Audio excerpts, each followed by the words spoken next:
Hello everyone. Today we have the very important topic which is regarding to the direct indirect speech. I already told you about that one. It is just going to finish in next 4 to 5 chapters because every sentence has the different rules. There are the different types of the sentences. When we just go through it, there are some different rules. That's why we are taking each and every video. So pay attention today, for that is the very also important regarding to the direct indirect speech. And the next part is that is imperative sentence. Imperative sentence, I think so. This one is the part 5th. Now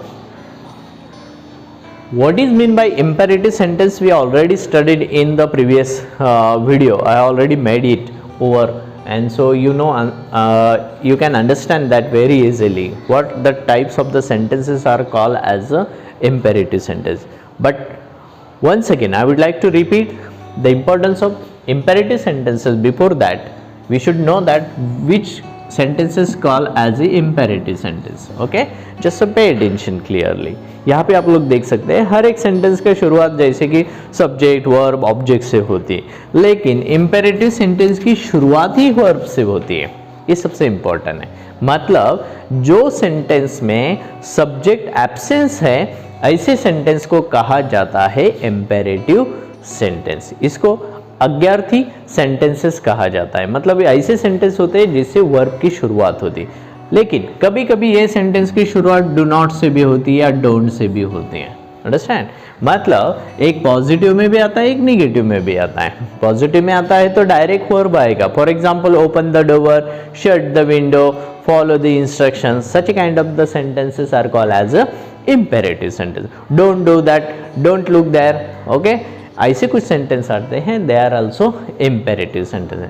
now let's see how they just play the role in the direct indirect speech. ऐसे sentence का direct indirect role में speech में क्या role होता है, तो हम लोग देखते हैं यहाँ पे. फॉर एग्जाम्पल द फादर, ऐसा एक सेंटेंस है, मान लो the father ask. Okay, the father ask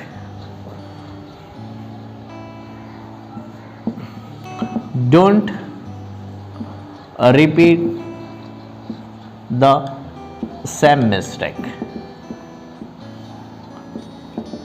Double inverted comma complete. You can see here is the speaker also, and listener is not there. Okay, for example I would like to just put down here the listener comma my son, double inverted comma complete, and there is the full stop. Now you will see here the speaker is the father, and he asks don't repeat the same mistake my son. Okay, now you have to just keep it in mind, the reporter we have to write down here.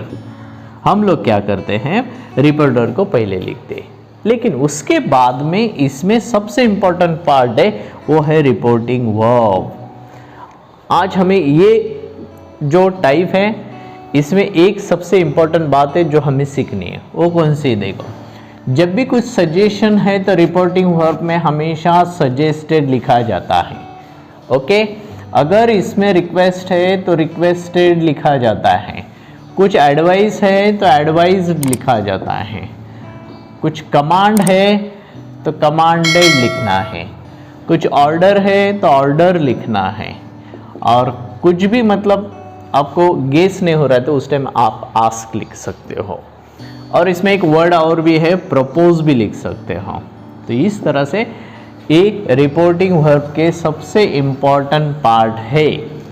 Just keep it in mind. हमें ये बहुत ध्यान में रखना जरूरी है. फिर से बता देता हूँ, जब सेंटेंस में आपको लगता है कि रिपोर्टिंग स्पीच का पार्ट कह रहा है कि देयर इज सजेशन, आपको ऐसा लगता है कि सामने वाले आदमी ने जो भी बोला वो सामने वाले के लिए सजेशन था, ऐसा आपको लगता है तो आप रिपोर्टिंग वर्ब में सजेस्टेड लिख सकते हैं. आपको लगता है कि यहाँ पे रिक्वेस्ट की गई है तो आप रिक्वेस्टेड लिखो. एडवाइस है, होता है बहुत बार, डॉक्टर पेशेंट को एडवाइस करता है, टीचर भी स्टूडेंट को एडवाइस करते हैं, तो कुछ रिलेशन ऐसे होते हैं जिसमें एडवाइस आता है, फिर आप एडवाइस कर सकते हो। उसके बाद में कमांडेड, फॉर एग्जाम्पल कोई है जो बड़ा सीनियर है, वो सीनियर हमेशा बहुत बार जूनियर को कमांड करता है, बराबर, कभी कभी वो ऑर्डर भी करता है, प्रपोज भी होता है। कभी कभी बिजनेसमैन है, मान लो किसी सेल्समैन ने एक प्रपोजल दे दिया, तो उस टाइम वो प्रपोज भी कर सकता है, या कुछ भी, मतलब आपको गेस नहीं हो रहा है कि कौन सा फीलिंग्स इसमें, तो आप आस्क भी लिख सकते हो।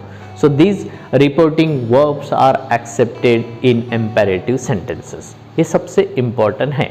बाकी के सब इसमें हमने देखा कि सिंपल में आप लोगों ने देखा कि हम लोग सेड लिखते हैं, बाद में टोल्ड भी लिखते हैं। इंटरोगेटिव में देखा हमने आस्क लिखते हैं, इंटरोगेटिव के दोनों फॉर्म में आस्क लिखते हैं, लेकिन इंपेरेटिव में वैसा नहीं है। इंपेरेटिव में सबसे इंपॉर्टेंट बात है वो है जो भी फीलिंग्स है, जो भी एक्सप्रेशन है, उसके हिसाब से आपको लिखना पड़ेगा। Understand? Very simple. Now let's सी ये सेंटेंस को कैसे सॉल्व किया जाता है। फॉर एग्जाम्पल अभी फादर ने पूछ लिया, क्या बोला, don't repeat the same mistake my son. आप बोल सकते हैं कि इसमें कि उसने उसके बेटे से कहा कि एक ही मिस्टेक बार बार मत करो।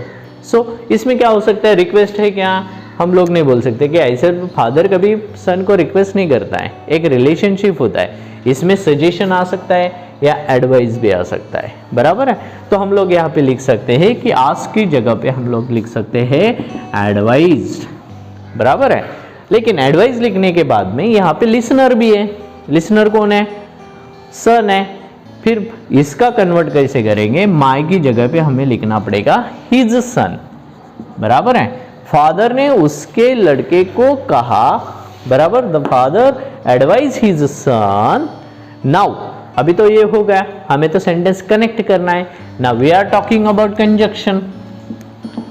अभी कंजक्शन की बारी आती है, सबसे इंपॉर्टेंट पार्ट है।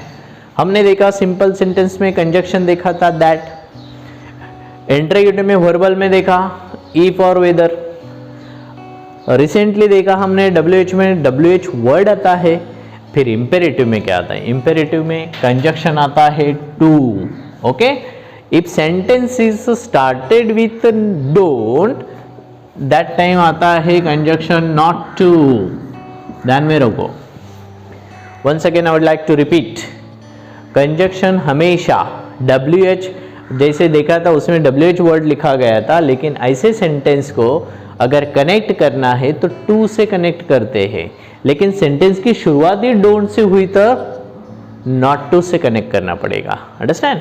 So you can see here, यहाँ पे देख सकते हो आप, सेंटेंस की शुरुआत किससे हुई है? Don't say. फिर आप यहाँ पे लिख सकते हो नॉट टू। ओके, फिर उसके बाद में कौन सा वर्ड है? रिपीट। फिर रिपीट को जैसे कि वैसे लिखना पड़ेगा। हाँ, इफ में have also the doubt. Sir हमको एक डाउट है, आपने जैसे बताया था कि पास्ट में कन्वर्ट करना है, फिर रिपीट का रिपीटेड क्यों ना लिखे? हो सकता है आपके मन में ये ख्याल है, तो फिर सबसे इंपॉर्टेंट बात ध्यान में रख लीजिए, जब भी टू के बाद में वर्ब आता है, that is called infinitive verb. Okay, to के बाद में जब भी वर्ब आता है वो हमेशा मेन फॉर्म में ही आता है, उसको कौन सा भी सफिक्स नहीं लगता है। ध्यान में रखिएगा, टू के बाद में आया हुआ वर्ब हमेशा मेन फॉर्म में आता है, उसको ना यस लगता है, ना ईएस लगता है, ना ING लगता है, ना ED लगता है, कौन सा भी सफिक्स नहीं लगता, वो हमेशा मेन फॉर्म में आता है। इसीलिए हमने रिपीट को रिपीट ही रखा है। हाँ, अगर यहाँ पे टू नहीं रहता तो फिर हम उसको रिपीटेड कर देते। अंडरस्टैंड? सो टू के बाद में रिपीट वैसे के वैसे आएगा। Next word is the same, then mistake. Okay, तो इस तरह से बनता है सेंटेंस। वंस अगेन सी दैट, किसने बोला? फादर। फादर ने क्या किया? एडवाइस। किसको किया? His son. फिर सेंटेंस को कनेक्ट किससे किया? नॉट टू से। ठीक है, नॉट टू से क्यों किया? क्योंकि यहाँ पे डोंट था। डोंट नहीं रहता तो फिर किससे कनेक्ट करते? सिर्फ टू से कनेक्ट करते। फिर बचा हुआ सेंटेंस हमने जैसे वैसे लिख दिया। इसमें तो कौन सा पंक्चुएशन मार्क्स नहीं आता है, इसलिए फुल स्टॉप। इस तरह से सेंटेंस बनता है। I would like to take another word example. Please help poors for spiritual satisfaction. Okay, double inverted comma complete, full stop,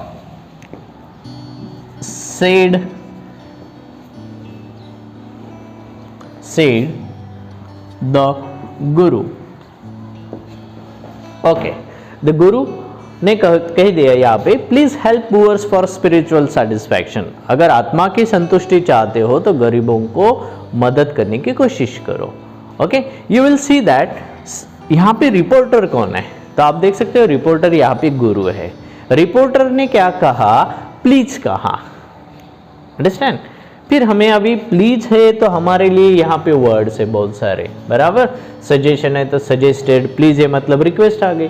फिर हम लोग यहाँ पे कौन सा वर्ड लिख सकते हैं, रिक्वेस्टेड। फिर किसने कहा, गुरु ने। फिर हम लोग क्या करेंगे, द गुरु।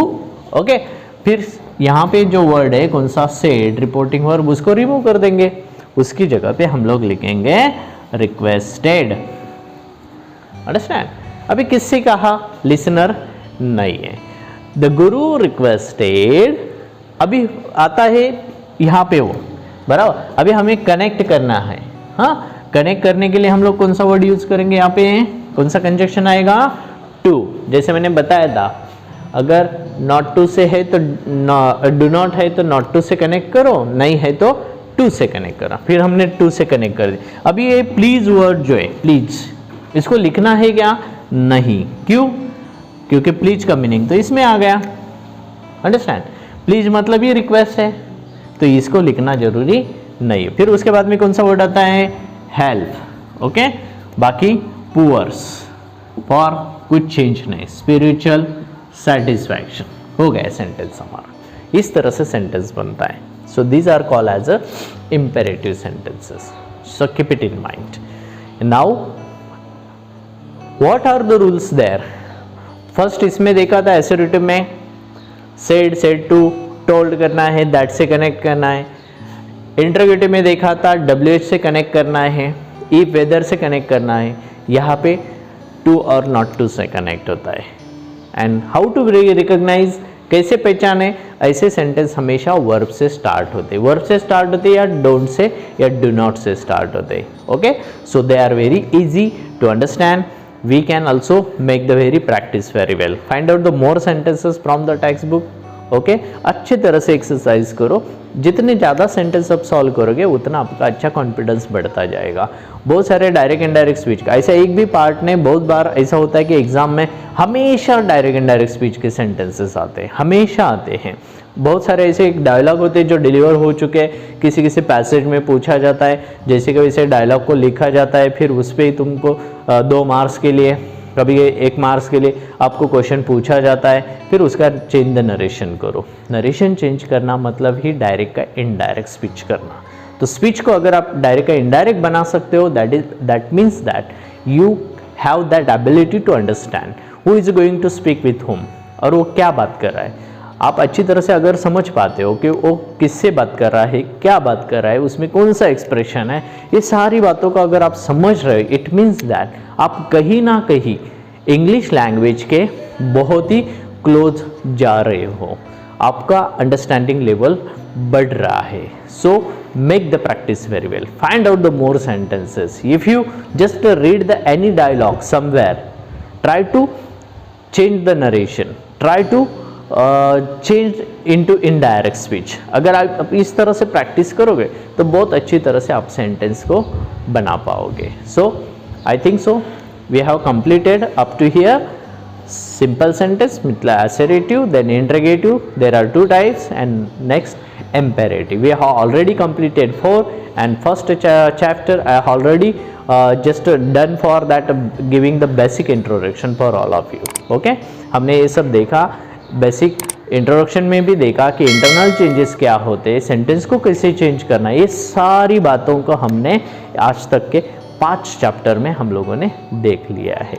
फिर भी डायरेक्ट इनडायरेक्ट स्पीच के 2 बहुत इंपॉर्टेंट सेंटेंसेस अभी भी बाकी है, but I would like to complete them in next chapter. Okay, so let's see in the next video. So तब तक के लिए take care, have a nice day.